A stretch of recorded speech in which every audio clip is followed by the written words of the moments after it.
Yo, what is good, YouTube? Keone checking back in with another video. We are counting down the days to the 2022 Mr. Olympia competition. Let's start this video off with an update of Nick Walker. Now, in this specific update, I have to say, I don't see much detail in the quads of Nick Walker, but 2 days ago, Nick's quads had a lot more separation, so I'm gonna say it's just a mind-muscle connection issue, or maybe Nick trained legs this day. But I'm excited to see this guy on stage. Nick Walker does come in big in condition and was also fifth at last year's Olympia, so he's definitely a favorite to place in their top 5. But with the rise of all of these more aesthetic physiques, a lot of people think it's possible that Nick Walker gets pushed down in placings. This is going to be a very interesting Mr. Olympia. And in the next update of the day, we have some recent updates from Blessing Awodibu, the boogeyman. And it looks like Blessing may bring his best package of the year to this year's Olympia. As I said in my last video, over the past few weeks, I was worried about Blessing's conditioning. He also said him and George Farrell stopped doing cardio about 4 weeks out. But I can tell you guys right now, you don't want to count out Blessing Awodibu. He does need a little bit more hamstring, but so does Andrew Jack. Blessing brings a crazy wow factor to the stage and also probably has some of the best abs in the open division. If this guy is on, watch out. Now switching over to Charles Griffen, recent update from him about 2 days ago. A lot of people are still overlooking Charles Griffen, but I've been noticing in the comment section below, a lot of you guys really see the potential. This guy can really shake some things up in this lineup. He's made serious improvements this year. Another guy coached by Matt Jansen. And in the next update of the day, we have recent updates from James Hollingshead ahead of this year's Olympia. James is looking big and bubbly here, but will he be conditioned enough? And on a recent podcast he did with Fuad Abiyad, Urs Kalasinski, Neil Curry, Blessing Awodibu, you guys should definitely go check that out. It's a pretty good one. James said he isn't going to come in 100% conditioned because he has to have that fullness. Do you guys think that is a good game plan? Now switching over to Rafael Brandão, these are recent updates from him. Rafa has made some serious improvements this offseason, and he still isn't going to be the biggest guy on stage, but I don't think he's going to get out-muscled. My only concern is, will he have the conditioning? And these photos are courtesy of Brazil Bodybuilding News over on Instagram. Now, Rafa is in good condition, but it doesn't seem to me like he's in great condition, like he's in Olympia level condition. But hopefully him and Chris Aceto are really able to dial it in these past couple of days. And with this Olympia being one of the biggest of all time, conditioning is going to play a huge role in my opinion. Now, switching over to 212, we have some recent updates from Keone Pearson. Now, I don't think I've asked this question before. Do you guys think it's possible that Keone Pearson can win this year's 212 Olympia?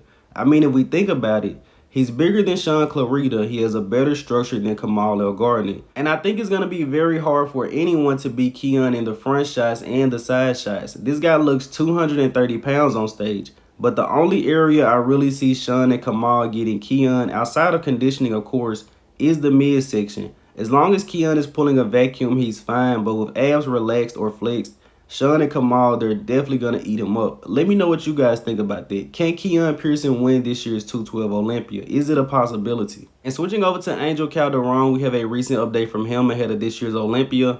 Now, when most people talk about 212, they make it seem like it's just Sean Clarita and Kamal El-Gardner, and then everything else is wide open. Angel Calderon is always overlooked. This guy placed 4th at last year's 212 Olympia. Do not be surprised if he's in the top 3 because on paper, he should be 3rd this year. Now, switching over to Classic Physique, we have a recent update from Terrence Ruffin, Ruff Diesel. And I'll tell you guys right now, in my personal opinion, these are the most impressive updates I've seen ahead of this year's Olympia by any athlete, any division. I was speechless watching this. Terrence looks spot on. From a bodybuilding standpoint, he could definitely use improvement in some muscle groups, but from a Classic Physique standpoint, it doesn't get much better than this, and I think everyone is lucky that Terrence Ruffin isn't a little bit taller. If you were thinking about placing 2nd at this year's Classic Physique Olympia or even winning, you're going to have to get past Terrence Ruffin, and unless you're Chris Bumstead, I don't really like your chances. But you guys let me know in the comment section below, how do you think Terrence is looking ahead of this year's Olympia? I mean, can he challenge for the title? And in the next update of the day, we have a recent update from Branch Chen Kang. And where do you guys think he will fall at this year's Olympia? Can he finish within their top 5? I believe I placed him 5th in my predictions, but seeing more updates of him as we get closer to the Olympia, I still think he needs a little bit more back, better posing, and better conditioning. Now, that's not to say that Chen can't be in the top 10, but once we get to that top 5, Breon Ansley, one of the best backs in the sport, crazy condition. Urs Kalasinski, crazy condition. Ramon Dino, crazy back, crazy conditioning. And we don't even have to speak on the top two. And it's going to be very interesting to see Chen compared to a lot of these guys. He wasn't at last year's Olympia. We haven't seen him next to Ramon Dino, Urs Kalasinski, even next to a guy like Mike Summerfield. I'm very excited. Now switching over to Breon Ansley, the Black Swan. These are recent updates from him ahead of this year's Olympia.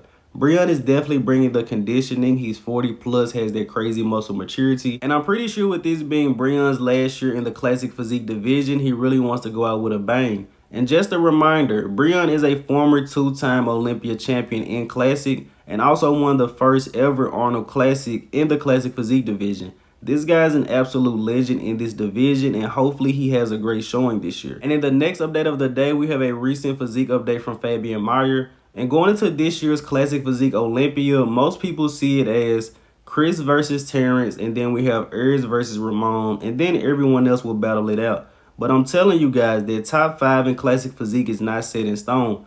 Fabian Mayr, Mike Summerfield, Chen. Do not be surprised if you see any of those guys in the first call out, because it's definitely possible. Now switching over to men's physique, we have an update from Kyron Holden going into this year's show. One of my favorites in this division. Kyron won the New York Pro this year and the Legion Sports Fest, and hopefully him doing 2 shows this year doesn't affect his look at the Olympia. But I'm telling you guys, this guy is good enough to win the whole show. May not be this year, but trust me, eventually.